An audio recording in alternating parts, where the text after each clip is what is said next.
Vernell Stepter. Name and address for the record, please. My name is Vernell Stepter.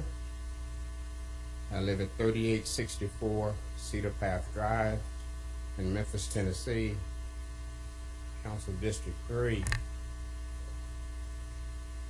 zip code 38115.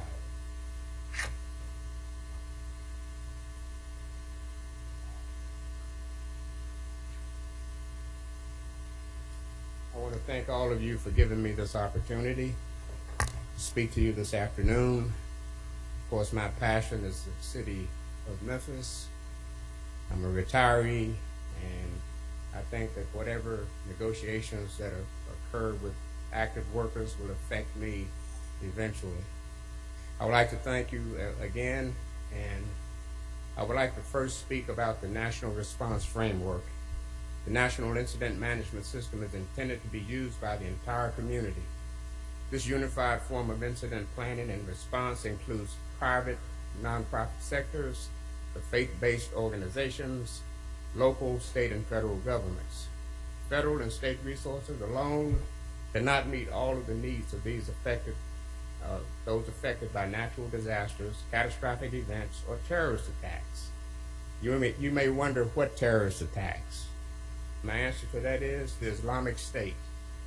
With young men and women of all races reading and following the social media and other forms of propaganda from the Islamic State, young people all over the world are becoming empathetic with the Islamic State and are becoming radicalized enough to rise up for that cause. So if that happens here in Memphis, we should all have the passion to serve as boots on the ground. We all have to pitch in to help the response effort.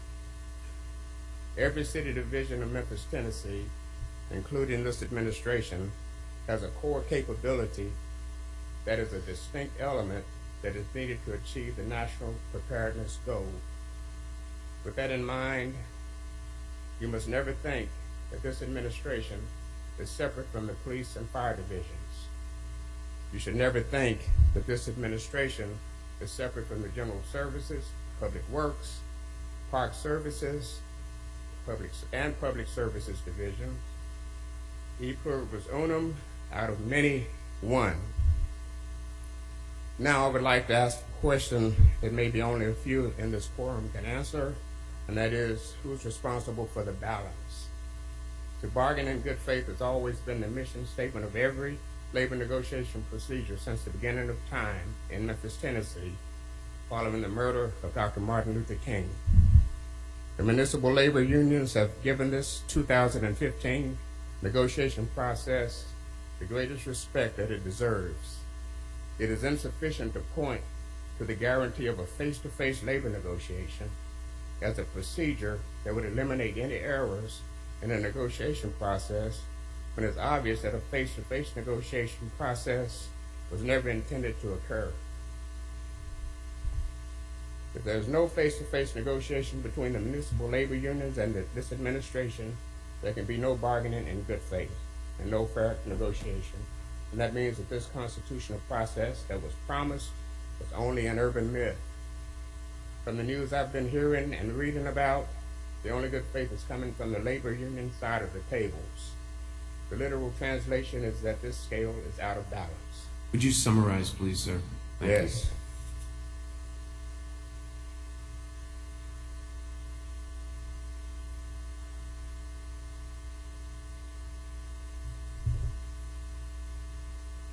And forgive me, I forgot to tell you that everyone has 2 minutes, and that's my fault.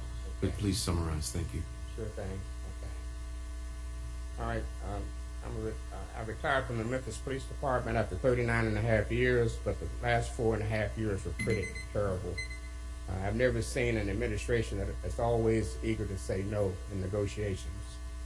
And as a police officer, I can say, as far as how you cut, okay, cut them first, cut their pay, cut their benefits, cut their equipment, chase their manpower away, and then point fingers as our young men and women pay in blood and lives for the lack of support in this administration. That's it. Thank you, sir. Thank you for coming.